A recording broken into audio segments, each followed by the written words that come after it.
পুড়েছে বাংলাদেশ, ধ্বংস হয়েছে কোটি কোটি টাকার সম্পদ, খালি হয়েছে শত শত মায়ের কোল,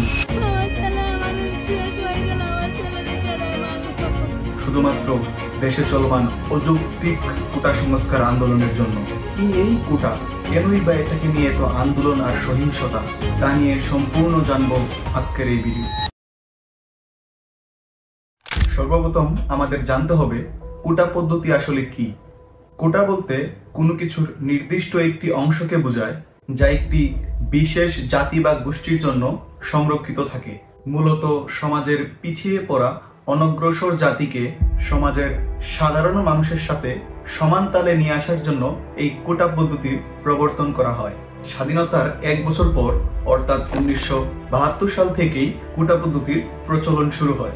তখন 40% ছিল জেলা কোটা, অর্থাৎ যেসব জেলার মানুষগণ অনুন্নত বা অনগ্রসর তাদেরকে এই সুযোগ দেওয়া হতো। বাকি 30% কোটা রাখা হয়েছিল মুক্তিযোদ্ধাদের জন্য এবং 10% কোটা রাখা হয়েছিল মুক্তিযুদ্ধে ক্ষতিগ্রস্ত নারীদের জন্য, অর্থাৎ শুধুমাত্র 20% কোটাই মেধার ভিত্তিতে নিয়োগ করা হতো। 1885 সালে এই কোটা পদ্ধতির মধ্যে প্রথম পরিবর্তন আসে। তবে এই পরিবর্তনের মধ্যে মুক্তিযোদ্ধা কোটা অপরিবর্তিত থাকে, অর্থাৎ 30% কোটা তখনও মুক্তিযোদ্ধাদের দেওয়া হতো। জেলা কোটা কমিয়ে করা হয় 10% আর সাধারণ নারীদের জন্য 10% কোটা দেওয়া হয়। এছাড়া 5% কোটা উপজাতিদের জন্য বরাদ্দ করা হয় আর বাকি 45% কোটা মেধার ভিত্তিতে নিয়োগ করা হয়, অর্থাৎ তখনও অর্ধেক থেকে বেশি কোটার ভিত্তিতে নিয়োগ করা হয়। 2012 সালে প্রতিবন্ধীদের জন্য 1% কোটা বরাদ্দ করা হয়। এর মাধ্যমে টোটাল কোটার পরিমাণ হয় 56%। আর কোটার এই পদ্ধতি 2018 সাল পর্যন্ত চলমান থাকে। চলমান কোটা পদ্ধতি অযৌক্তিক বলে কয়েকবার আন্দোলন করা হলেও 2018 সালে তা বড় আন্দোলনের রূপ নেয়। কোটা সংস্কার করতেই হবে, যদি কোটা সংস্কার না হয় তাহলে বাংলার শিক্ষার্থীরা সেই সিদ্ধান্ত মেনে নেবে না।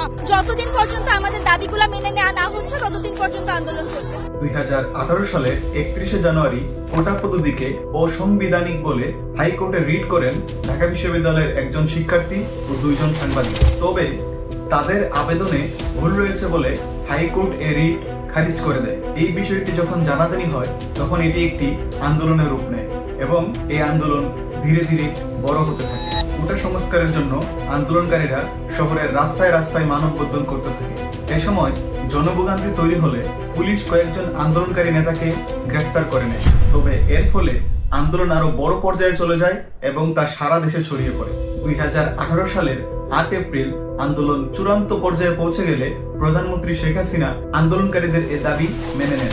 11 এপ্রিল জাতীয় সংসদে তিনি ঘোষণা দেন এখন থেকে সব কোটা বাতিল।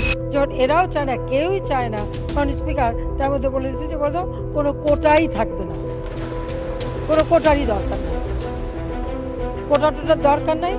ঠিক আছে, বিসিএস যেভাবে পরীক্ষা হবে মেধার মাধ্যমে সব নিয়োগ হবে। পরবর্তীতে 4 অক্টোবর এই বিষয়ে প্রজ্ঞাপন আসে।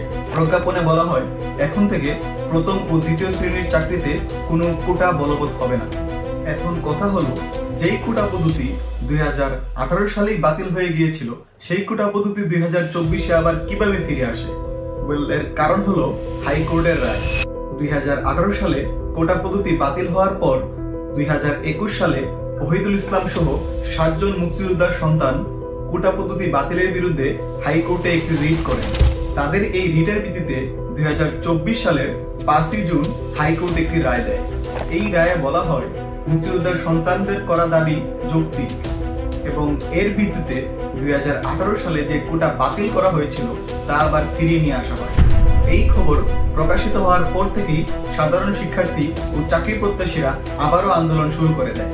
তবে 9 জুন এই রায়কে স্থগিত করার জন্য আদালতে সরকার পক্ষ আবেদন করে, ফলে আন্দোলনকারীরা এ দাবি মেনে নেয় এবং আন্দোলন বিরতি দিয়ে দেয়। তারা সরকারকে 30 জুন পর্যন্ত সময় বেঁধে দেয়। তবে 30 জুন পর্যন্ত সরকার এই সমস্যার সমাধানে ব্যর্থ হলে আন্দোলনকারীরা আবার আন্দোলনে নেমে পড়ে।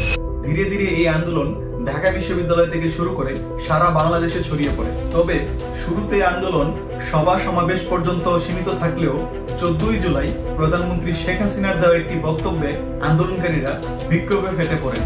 তিনি তার বক্তব্যে বলেন, মুক্তিযোদ্ধাদের নাতিপুতিরাও পাবে না, তাহলে কি রাজাকারের নাতিপুতিরা পাবে?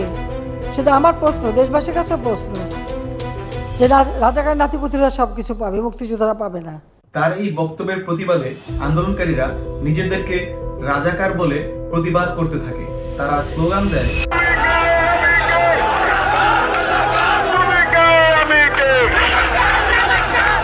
এর পরের দিন অর্থাৎ 15 জুলাই আন্দোলনকারীদের নিজেদের রাজাকার বলার পরিপ্রেক্ষিতে সরকার পক্ষের কয়েকজন মন্ত্রী ও কর্মকর্তা এটিকে মুক্তিযুদ্ধের চেতনা বিরোধী বলে আখ্যা দেয়। এ বিষয়ে আওয়ামী লীগের সাধারণ সম্পাদক এবং সড়ক পরিবহন ও সেতু মন্ত্রী ওবায়দুল কাদের বলেন, কোটা বিরোধী সংস্কার আন্দোলনের কতিপয় নেতা যে সব বক্তব্য রেখেছে তার জবাব দেওয়ার জন্য ছাত্রলীগ সহ যারা তাদের এই আত্মস্বীকৃত রাজাকার, যারা নিজেদের অদ্যত্বপূর্ণ মানসিকতা প্রকাশ ঘটিয়েছে গত রাতে, তার জবাব তারাই দেয়। ছাত্রলীগের নেতাকর্মীরা এই আন্দোলনকে প্রতিহত করার অঘোষিত নির্দেশ পেয়ে যায়। এরপর ছাত্রলীগের নেতাকর্মীরা লাঠি, রড, হকি স্টিক সহ বিভিন্ন দেশীয় অস্ত্র হাতে ঢাকা বিশ্ববিদ্যালয়, জাহাঙ্গীরনগর বিশ্ববিদ্যালয়, রাজশাহী বিশ্ববিদ্যালয় সহ বিভিন্ন বিশ্ববিদ্যালয়ে ছাত্রছাত্রীদের উপর ঝাঁপিয়ে পড়ে, যার ফলে আন্দোলন সহিংসতায় রূপ নেয়। চট্টগ্রাম বিশ্ববিদ্যালয়ে আন্দোলনরত শিক্ষার্থীদের মিছিলে হামলা চালিয়েছে ছাত্রলীগের নেতাকর্মীরা। সোমবার বিকেল 3:30টার দিকে বিশ্ববিদ্যালয়ের শহীদ মিনার প্রাঙ্গণে চবি ছাত্রলীগের বিলুপ্ত কমিটির আইন সম্পাদক খালিদ হোসেনের নেতৃত্বে এ হামলা চালানো হয়। সোমবার সন্ধ্যা থেকেই উত্তাল জাহাঙ্গীরনগর বিশ্ববিদ্যালয় ক্যাম্পাস। আন্দোলনরত শিক্ষার্থীদের মিছিলে হামলা, ধাওয়া পাল্টা দেওয়ার আহত হয়েছে শিক্ষক, শিক্ষার্থী ও সাংবাদিক সহ কমপক্ষে 25 জন। ঢাকা বিশ্ববিদ্যালয়ের উপাচার্য ভবনের সামনে ছাত্রলীগের হামলায় অন্তত 50 জন আন্দোলনকারী শিক্ষার্থী আহত হয়েছেন। বিকাল 3:50 ধাওয়া দিয়ে আন্দোলনরত শিক্ষার্থীদের সেখান থেকে সরিয়ে দিয়েছে ছাত্রলীগের নেতাকর্মীরা। পরের দিন অর্থাৎ 16 জুলাই আন্দোলনকে প্রতিহত করার জন্য সারা বাংলাদেশের বিভিন্ন স্থানে পুলিশ মোতায়েন করা হয়। বেলা 2:30 থেকে 3টার দিকে টাঙ্গাইলের বেগম রোকেয়া বিশ্ববিদ্যালয়ের সামনে পুলিশের সাথে সংঘর্ষে এক ছাত্র পুলিশের গুলিতে আহত হয়। পরে তাকে হাসপাতালে নিয়ে যাওয়া হলে হাসপাতালে দায়িত্বরত চিকিৎসক তাকে মৃত ঘোষণা করেন। তিনি হলেন এই আন্দোলনের প্রথম শহীদ আবু সাইদ। এই মৃত্যুর খবর সর্বাত্মক জানাজানি হওয়ার পর এই আন্দোলন একটি তুমুল বিক্ষোভে রূপ নেয়। আন্দোলনকারীরা এই হত্যার প্রতিবাদে বিভিন্ন সরকারি স্থাপনা, টোল প্লাজা, ট্রাফিক স্পোক সহ বিভিন্ন রাষ্ট্রীয় সম্পদ ধ্বংস করে এবং আগুন দেয়। আন্দোলনকে প্রতিহত করতে সরকার প্রথমে মোবাইল অপারেটর এবং পরে ব্রডব্যান্ড সেবাও বন্ধ করে দেয়, ফলে সম্পূর্ণ বাংলাদেশ ইন্টারনেট বিহীন হয়ে পড়ে। তবে আন্দোলন থেমে থাকে না। 18 জুলাই আন্দোলনকারীরা সারা দেশে কমপ্লিট শাটডাউন কর্মসূচির ঘোষণা দেয়, যার নাম দেওয়া হয় বাংলা ব্লকের। অবস্থা বেগতিক দেখে সরকার পুলিশ ও র্যাবের সাথে প্রথমে বিজিবি এবং পরে সেনাবাহিনী মোতায়েন করেন। এ সময় সারা দেশে কারফিউ ঘোষণা করা হয় এবং তার সাথে সাধারণ ছুটিও ঘোষণা করা হয়। আন্দোলন চলমান থাকা অবস্থায় 21 জুলাই সুপ্রিম কোর্ট থেকে রায় আসে, এখন থেকে 93% মেধার ভিত্তিতে নিয়োগ করা হবে। বাকি 7%-এর মধ্যে 5% দেওয়া হয় মুক্তিযোদ্ধা ও বীরাঙ্গনাদের সন্তানদের, 1% ক্ষুদ্র নিগোষ্ঠীদের এবং বাকি 1% প্রতিবন্ধী ও তৃতীয় লিঙ্গের জন্য। তবে বাংলাদেশ ইন্টারনেট বিহীন থাকায় এই রায়ে আন্দোলনকারীদের প্রতিক্রিয়া তাৎক্ষণিকভাবে জানা যায়নি। পরে 23 জুলাই সরকার এই বিষয়ে প্রজ্ঞাপন জারি করে এবং 24 জুলাই সারা দেশে ইন্টারনেট সীমিত গতিতে ফিরে আসে।